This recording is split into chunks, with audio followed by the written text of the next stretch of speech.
EVM EVM EVM. साथियों, EVM का इतना बड़ा खेला कर दिया है आप लोगों ने कि आप कहने को मत पूछिए।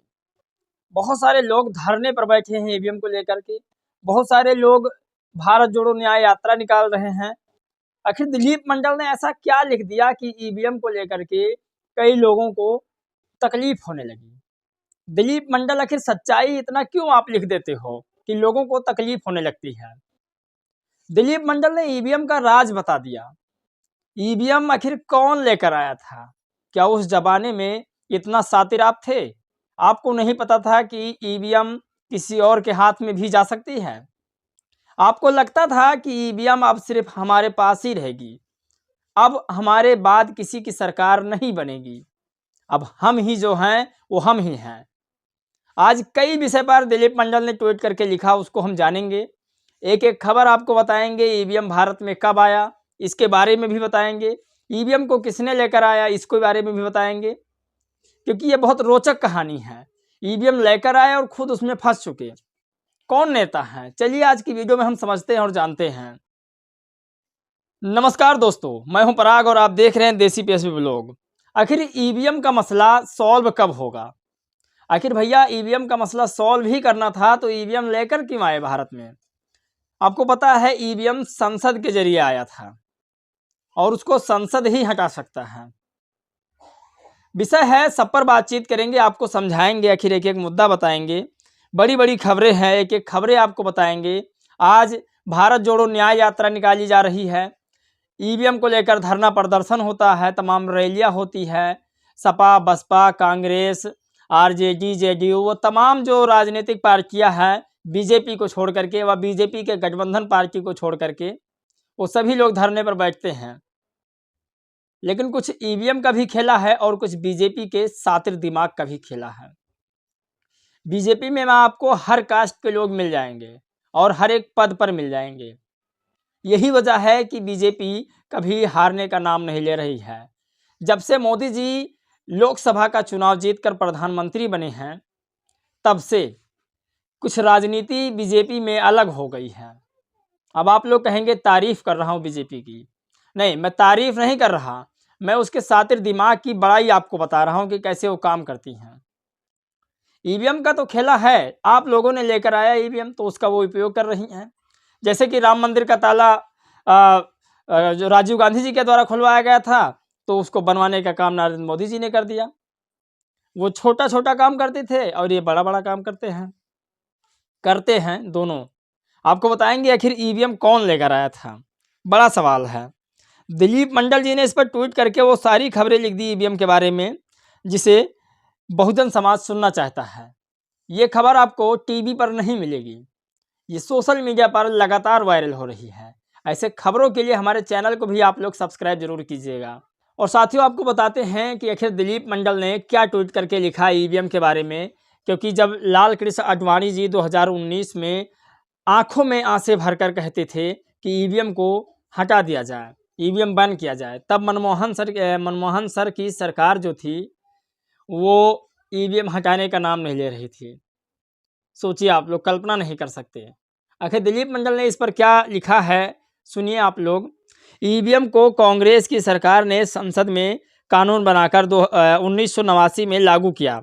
ये अब संसद के कानून से ही जाएगा। ये किसी भी सरकार से ऊपर संसद का मैटर है।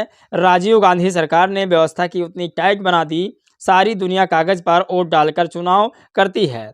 उस समय की सरकार को न जाने कौन सी खुजली मची थी। आडवाणी 2019 चुनाव के बाद आंखों में आंसू भरकर रोते रहे कि ईवीएम बंद करो, कागज से मतदान कराओ। तब मनमोहन सरकार अपने नशे में थी।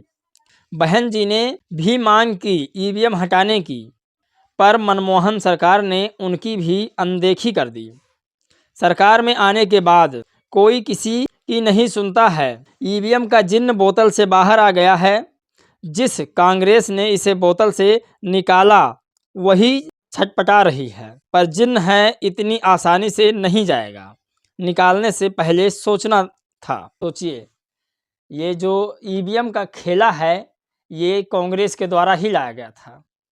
बहन जी तब भी विरोध किया था और बहन जी आज भी विरोध करती हैं ईवीएम का।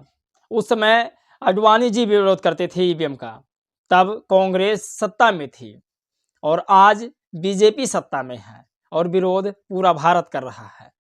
सोचिए, मैं पहले भी कह चुका हूं कि बीजेपी ज़्यादा करती है, कांग्रेस थोड़ा थोड़ा करती थी। उसी के नक्शे कदम पर बीजेपी अपनी राजनीति करती है। सोचिए, आप लोग कल्पना नहीं कर सकते। वो बड़ी खबर आपको बताऊंगा आज, जो सोशल मीडिया पर लगातार वायरल हो रही है। डॉक्टर महेश शर्मा जो सांसद हैं और इनको किस तरह से जनता ने खदेड़ने का काम किया है, इसे एपी सिंह जो सपा के प्रवक्ता हैं ये लिखते हैं। सांसद डॉक्टर महेश शर्मा को जनता ने उनके क्षेत्र नोएडा से जनता खदेड़ दिया। घुसने नहीं दिया। कौशाम्बी के सांसद विनोद सोनकर को भी जनता क्षेत्र से दौड़ा चुकी है। भाजपा सांसद के कुर्ते फट रहे हैं। अयोध्या इवेंट शो काम नहीं आने वाला है। सोचिए, जिसकी जैसी बोलने की क्षमता है वो वैसे लिख रहा है और बोल रहा है। आपको बताएंगे आखिर जेपी नड्डा के बारे में क्या कांग्रेस वाले सोचते हैं और क्या लिखते हैं। मेरा बीजेपी अध्यक्ष जेपी नड्डा जी से निवेदन है कि वो असम के मुख्यमंत्री हिमंता बिस्वा शर्मा से सिर्फ 2 बातें कहें। हमें आरएसएस बीजेपी के लिए उनकी वफादारी का कोई नया सबूत नहीं चाहिए। जिस रास्ते से जेपी नड्डा जी की रैली निकली थी उसी रास्ते से भारत जोड़ो न्याय यात्रा निकालने की अनुमति दे दें। कांग्रेस महासचिव जयराम रमेश जी, सोचिए, इनका कहना है कि जहां से रैली बीजेपी की निकली थी वहां से भारत जोड़ो न्याय यात्रा निकालना चाहते हैं। साबित क्या करना चाहते हैं, ये सोचने वाली बात है। बीजेपी और आरएसएस के लिए ईवीएम के विरोध संकट क्रैश उत्पन्न हो रहा है। ऐसे में क्रैशेस मैनेजमेंट एक्सपर्ट्स मुद्दे से ध्यान भटकाने के लिए ओशो को बीच में खींच लाए हैं। इसीलिए खेल को समझते हुए ओशो पर चल रहे विवाद पर अब कोई ट्वीट नहीं किया जाएगा। Focus on EVM. सोचिए, बड़ी खबर है। आपको एक एक खबर बताएंगे। खबर थोड़ी लंबी है लेकिन एक एक खबर आपको विस्तार से समझाएंगे ताकि आप लोग भी जानें कि आखिर बहुजन समाज अब सब क्षेत्र में आगे बढ़ने की कोशिश कर रहा है। जेके यादव जी ने ट्वीट करके लिखा कि पाकिस्तान के क्रिकेटर शोएब मलिक ने अपनी तीसरी शादी कर ली है। शोएब मलिक ने पाकिस्तान टीवी अभिनेत्री सना जावेद से शादी की है। यह शोएब मलिक की तीसरी शादी है। शोएब मलिक ने अपनी दूसरी शादी भारत की टेनिस खिलाड़ी सानिया मिर्जा से की थी। उस समय 2010 में सानिया मिर्जा को पूरे देश में विरोध का सामना करना पड़ा था, मगर उन्होंने इस सब के बावजूद भी शोएब मलिक से शादी की थी। सोचिए, शादी सानिया मिर्जा की टूट चुकी, तलाक हो गया और शोएब मलिक फिर तीसरी शादी कर लिए हैं। खैर, आप लोग की क्या राय है जानना बहुत ज़रूरी है। राजकुमार भाटी जी क्या ट्वीट करके लिखते हैं, इसे भी जानते हैं। एक टीवी डिबेट में बीजेपी प्रवक्ता सुधांशु त्रिवेदी ने कहा, जब से राम मंदिर बनना शुरू हुआ है भारत की अर्थव्यवस्था में सुधार हो गया है। एक दूसरी डिबेट में एंकर अमीश देवगन ने कहा, जो राम मंदिर में जाएगा उसे अस्पताल जाने की जरूरत नहीं पड़ेगी। एक डिबेट में स्वामी दीपांकर जी ने कहा, भारत अकेला ऐसा देश है जहां पत्थर में भी प्राण डाल सकते हैं। राम मंदिर ट्रस्ट के महासचिव चंपत राय ने एक बयान में कहा, मोदी विष्णु के अवतार हैं। देशवासियों सावधान, देश को पाखंड और अंधविश्वास में घसीटने की पूरी तैयारी है। राजकुमार भाटी जी ने ट्वीट करके लिखा। ये बड़ी खबर है और वो सारी खबरें हम आपको बताएंगे। सोशल मीडिया पर लगातार वायरल हो रही है। कांग्रेस का एक कहना और भी है। असम के मुख्यमंत्री 23 जनवरी को भारत जोड़ो न्याय यात्रा को गुवाहाटी में प्रवेश करने की इजाज़त नहीं दे रहे हैं।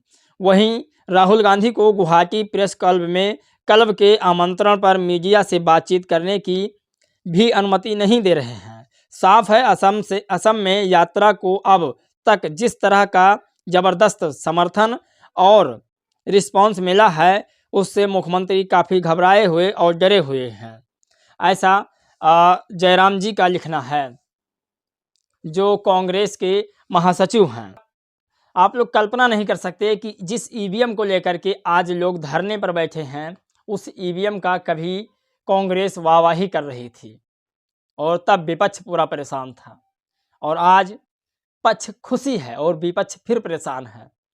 मैं फिर कह चुका हूं कि कांग्रेस के ही नक्शे कदम पर बीजेपी काम कर रही है।